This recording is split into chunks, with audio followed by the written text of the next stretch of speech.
आजकल एक बड़ी हेडलाइन चल रही है कि रूस से आए हुए सस्ते तेल की बदौलत भारतीय कंपनियों ने बम्पर $10.5 बिलियन मतलब 900 अरब रुपए के करीब करीब की बचत की। अब सवाल यह है कि इसमें आपको क्या मिला? क्या आपके पेट्रोल और डीजल के दाम कम हुए? और उसका जवाब तो हम भी जानते हैं कि वो ना है। तो समझना जरूरी है कि तेल का खेल चल क्या रहा है। तो सबसे पहले दो चीजें समझ लीजिए। ऑयल जगत में दो तरह की कंपनीज होती हैं, upstream and downstream. Upstream companies होती हैं जैसे कि ओएनजीसी, ऑयल इंडिया, रिलायंस भी अपस्ट्रीम कंपनी है। रिलायंस डाउनस्ट्रीम में भी है। इसके अलावा आईओसी, एचपीसीएल, बीपीसीएल, ये डाउनस्ट्रीम कंपनीज होती हैं। ये जो कंपनीज हैं, अपस्ट्रीम कंपनीज जो हैं, ये तेल खोजती हैं, ये एक्सप्लोरेशन करती हैं, सी में, लैंड में, हिल्स पे ये तेल खोजने का काम करती हैं। जो तेल कच्चा आता है उसको प्रोसेस करने का, उसको रिफाइन करने का काम ये कंपनीज करती है। ये बाजार में तेल बेचती हैं। ये तेल पेट्रोल बनता है, डीजल बनता है, एटीएफ बनता है, जो एविएशन फ्यूल होता है, ये काम ये कंपनीज करती हैं। अब आगे की बात सुन लीजिए। हिंदुस्तान में आपको पता है कि करीब करीब 85% हमारा जो क्रूड की रिक्वायरमेंट है, जो कच्चे तेल की जरूरत है, वो आयात होती है, वो इंपोर्ट होती है। और यह आंकड़ा नरेंद्र मोदी जी के प्रधानमंत्री बनने के बाद और बढ़ा है, क्योंकि देश में एक्सप्लोरेशन घटा है। 85% कच्चा तेल हमारा बाहर से आता है, खाड़ी के देशों से आता है, इधर उधर से आता है। फिर रशिया और यूक्रेन की वॉर होती है, युद्ध छिड़ा, और युद्ध छिड़ने में पश्चिम के देशों ने रूस का तेल लेने से मना कर दिया। एक बात और भी है कि रूस ने अपने तेल पर भारी डिस्काउंट दिया, तो इंडिया ने रूस से तेल खरीदना शुरू कर दिया। रूस सस्ता तेल इंडिया को बेच रहा था, और इतना तेल आ रहा है रूस से कि रूस जो कभी बड़ा मामूली सा खिलाड़ी होता था, आज मतलब हमारे ट्रेडिंग में, आज हमारे ट्रेडिंग पार्टनर्स की टोली में शामिल हो गया। हमारे और उनके बीच सबसे बड़ी कमोडिटी ऑयल की ट्रेड हो रही है।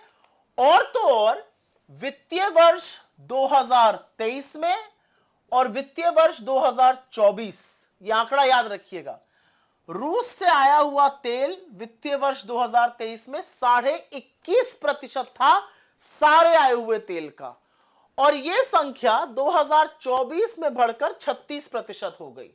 जहां तक मेरी याददाश्त है, मुझे लगता है 223 मिलियन टन तेल हमने आयात किया था वित्तीय वर्ष 2024 में, उसमें से 36% अकेले और अकेले रूस से आया था। एक बात और भी है कि रूस जो है तेल जो हमें दे रहा है, वो बाकी जगहों से आ रहा है, वो 10 से 12% उसका दाम कम है। रूस हमें कम दाम पर तेल बेच रहा है। रूस की देखा देखी और भी देशों ने हमें डिस्काउंट दिया। ईरान ने दिया, सऊदी अरेबिया ने दिया, जहां से हमारे जो ट्रेडिशनल हमारे सप्लायर्स रहे हैं कच्चे तेल के, उन्होंने भी डिस्काउंट दिया।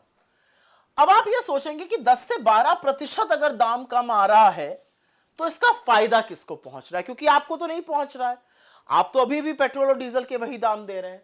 तो फायदा पहुंच रहा है 5 कंपनियों को, IOC, HPCL, BPCL, Reliance industries और नियारा एनर्जी।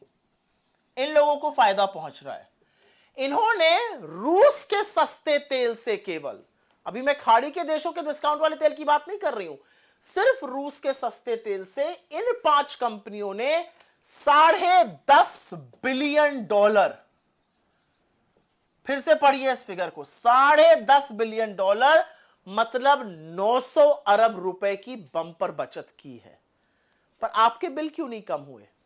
आपके बिल इसलिए नहीं कम हुए क्योंकि सरकार ने लगातार 13 बार एक्साइज बढ़ाई, और वो वाली बढ़ाई जो राज्यों के साथ साझा नहीं होती है। 3 बार मात्र घटाई। डीरेगुलेशन तो ये कहता है विश्व मार्केट में कच्चा तेल महंगा है तो आप ज्यादा देंगे, सस्ता है तो आप कम देंगे। लेकिन जब सस्ता होता है तो आपको राहत नहीं मिलती है। आपकी जेब पर लगातार डाका क्यों डाला जा रहा है? तेल के नाम पर मुनाफाखोरी कुछ कंपनियों को करने दी जा रही है, लोगों को राहत क्यों नहीं पहुंच रही है? सरकार क्यों मिडिल क्लास को, पेट्रोल डीजल यूज करने वालों को दुधारू गाय समझकर उनका शोषण करती है?